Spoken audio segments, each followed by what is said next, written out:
নমস্কার বন্ধুরা, রান্না ও রোমাঞ্চ পরিবারের হেসেলে আপনাকে স্বাগত।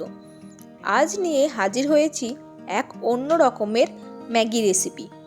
তার জন্য লাগছে 3টি মাঝারি সাইজের পেঁয়াজ, 3টি কাঁচা লঙ্কা, 1টি টমেটো আর একটা ডিম। পেঁয়াজগুলো খুব পাতলা করে কুচিয়ে নেব। টমেটো, লঙ্কা ও ধনেপাতা একই রকম পাতলা পাতলা করে কুচিয়ে নেব।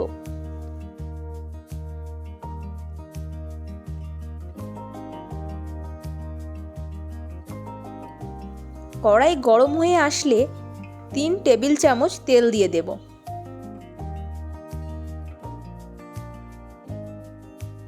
তুলে দেব পেঁয়াজ।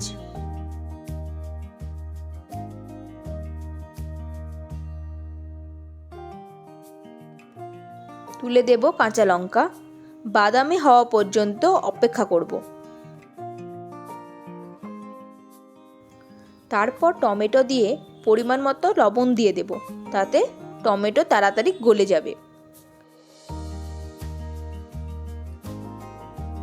এরপর একটা ডিম ফাটিয়ে দিয়ে ভুজিয়া বানিয়ে নেব।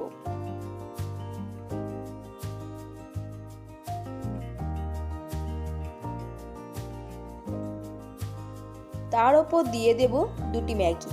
সব একসাথে মিশিয়ে নেওয়ার পর দিয়ে দেব পরিমাণ মতো জল।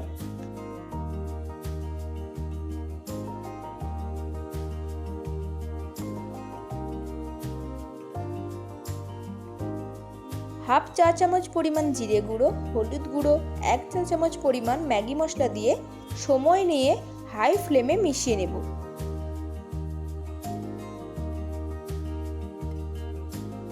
এরপর বেশ কিছুটা টমেটো কেচাপ দিয়ে ঢাকা দিয়ে দেব ম্যাগি সেদ্ধ হওয়ার জন্য।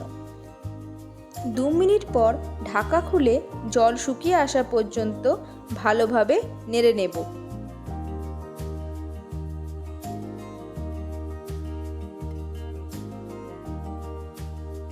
এরপর ধনেপাতা কুচি ছড়িয়ে দেব।